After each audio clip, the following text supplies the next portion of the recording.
Okay, so actually let me go through the blend styles a little bit more. So reflection is a good one because that introduces us to another blend style. So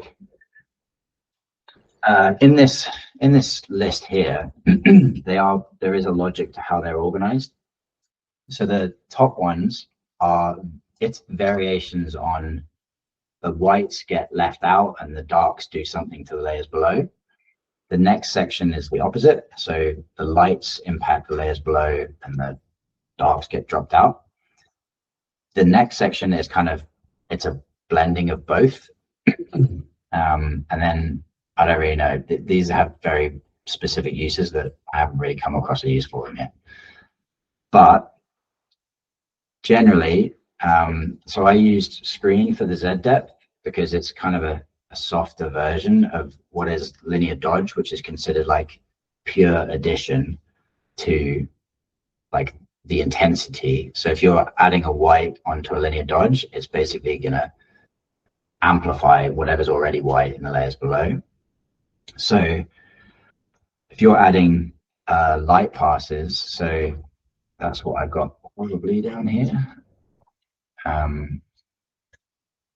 So that's just the environment light, which isn't that helpful. But this is another really great thing that might be more specific to V-Ray and Corona, but you can actually save out specific light elements where, like, I've got a bunch of interior lights that are on a render element, and it'll give me just what they're doing in the scene as a separate element, which I can then use to kind of amplify that lighting in the Photoshop file.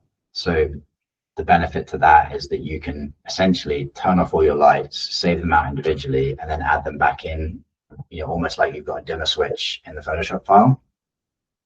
But I would use this if I wanted to amplify that light in this scene. If I drop that on top, but I change it to the linear dodge add, that's like the most intense version of, you know, how that is added to the scene essentially. And so you'd very rarely leave that at 100%. You probably, you know, you're probably in the 20s to 30s range, but it really depends on how bright or how much you want that to impact the scene. And the same is true for like reflection pass. So say I wanted to amplify the reflections in the scene, I could do the same here. So like it's going to take the brightest parts that you can see in those reflections and amplify them. So you'll see the reflection in this corner get really blown out, but again, you can soften that by just decreasing the strength that's kind of impacting the scene.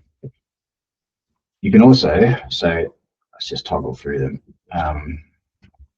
Color dodge is a slightly different set of rules for the same thing, and sometimes just flicking through these to see what looks best is actually the best way to do it. Screen is softer, lighten is softer again, so they sort of work in that spectrum. But generally, start with linear dodge if you're kind of wanting to brighten up parts of your scene, and then what I will do is, so ambient occlusion, which is this one. Let me drop that to the top. So this one's a really good example of using the multiply. So if I just switch that to multiply, you'll basically see kind of the, you know, just the grayscale kind of being applied. And ambient occlusion is really good just for giving you a little bit of grain into the corners of the image, stops it looking quite so flat. So it's great for diagrams as well, but in visuals, that is quite helpful just to have that as something that you might, you know, I'll normally drop this down to like 20%, and I'll probably erase it from certain parts of the scene using the mask. So because of the nature of how ambient occlusion is kind of calculated, which in this case is slightly spoiled because I've got a huge pane of glass right in front of the courtyard and it's not seeing through that. But on foliage and leaves and grass and stuff, it can get very dark. So sometimes you just want to like brush that out